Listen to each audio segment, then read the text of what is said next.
Iron Man, 2008. Tony Stark returns home after revealing his identity to the world. I am Iron Man. Inside his living room stands Nick Fury. Director of S.H.I.E.L.D. Fury tells Stark, "You've become part of a bigger universe. You just don't know it yet." This moment created the idea of the Avengers initiative. It turned a self-contained superhero story into the first step of a shared universe. The payoff came 4 years later, when the Avengers finally assembled on screen. The Incredible Hulk, 2008. General Ross sits alone in a bar, drinking. Tony Stark approaches him. Stark mentions the idea of forming a team. Though brief, this was the confirmation that Hulk and Iron Man existed in the same world. The payoff for this scene was smaller. Ross returned not in an Avengers film, but in Captain America: Civil War, as Secretary of State. His presence tied the earliest Marvel films to the later political conflicts. Iron Man 2, 2010. The desert of New Mexico. A crater in the sand. At its center, a hammer. Agents of S.H.I.E.L.D. have surrounded the site. This was Mjolnir, Thor's weapon. The scene did not feature the character himself, but it established the next hero before his film even arrived. The payoff came with Thor in 2011, when the hammer's arrival set his story in motion. Thor, 2011. Dr. Eric Selvig is invited to a secure S.H.I.E.L.D. facility. Nick Fury shows him a cube, glowing with energy. Fury explains it as a source of unlimited power. In a reflection, Loki is seen, influencing Selvig's mind. This was the Tesseract. Later revealed as the Space Stone, one of the 6 Infinity Stones. Its payoff was immediate in the Avengers, where Loki used it to open a portal for invasion. Its larger payoff came years later, in Infinity War, as part of Thanos' collection. Captain America, the First Avenger, 2011. Steve Rogers awakens in a room styled like the 1940s. A baseball game plays on the radio. But Steve recognizes it as a recording from his own past. He escapes into modern New York, confused, until Nick Fury appears. Fury tells him that he has been asleep for nearly 70 years. This was less a tease, more a bridge to the Avengers. The film's credits then featured a promotional trailer, making it the most direct setup in Phase 1. The Avengers, 2012, 2 tags. The first, in deep space, the other speaks of Earth's resistance. He warns that to challenge them is to court death. A figure turns, smiling. It is Thanos. This was the first on-screen appearance of the character who would define the Infinity Saga. The second tag was different. The heroes sit silently in a shawarma restaurant, eating in exhaustion. This had no narrative payoff. It was a moment of stillness after the chaos. Together, these two scenes showed the duality of Marvel's post-credits: cosmic scale and mundane humor.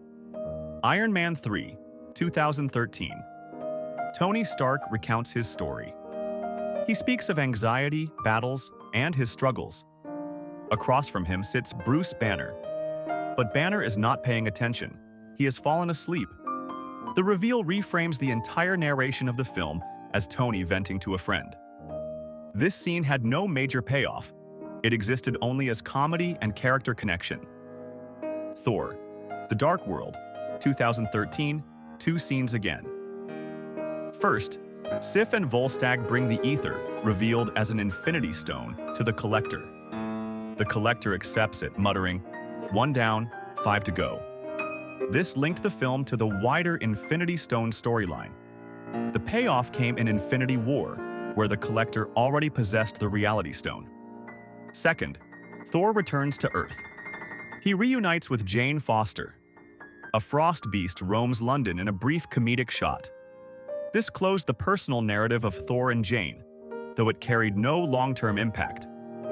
Captain America, The Winter Soldier, 2014. In a Hydra facility, Baron von Strucker speaks. In glass cells nearby are the Miracles, Pietro and Wanda Maximoff. This was the introduction of Scarlet Witch and Quicksilver. Their payoff was in Age of Ultron, where they became key figures. A second scene shows Bucky Barnes visiting a museum exhibit about himself. He sees images of the man he once was. This set the stage for his eventual recovery of identity, explored further in Civil War and The Falcon and the Winter Soldier. Guardians of the Galaxy, 2014. Amid the ruins of his collection, the collector sits in defeat. Beside him, Howard the Duck speaks sarcastically. A creature licks his face. This was pure comedy, but it confirmed Marvel was willing to adapt even its strangest characters. A second scene showed Baby Groot dancing in secret, hiding from Drax. This became a viral moment, though it served no larger narrative purpose. Avengers, Age of Ultron, 2015. A vault opens. Inside rests a golden gauntlet. Thanos reaches for it and says, "Fine, I'll do it myself." This was the clearest statement of intent from the character since 2012. It confirmed that he would personally collect the stones. The payoff came 3 years later in Infinity War. Ant-Man, 2015. 2 tags. First, Hank Pym shows Hope Van Dyne a prototype Wasp suit. He tells her it was made for her mother, but now it can be hers.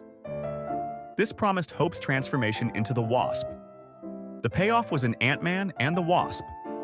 The second, Steve Rogers and Sam Wilson hold the Winter Soldier in a hidden base. They discuss contacting Tony Stark, but dismiss the idea. This was not a tease, but a direct scene from Civil War, arriving the next year. Phases 3 and 4 will be explained in the next video. Subscribe to stay updated. And tell us in the comments, which Marvel post-credit scene is your favorite?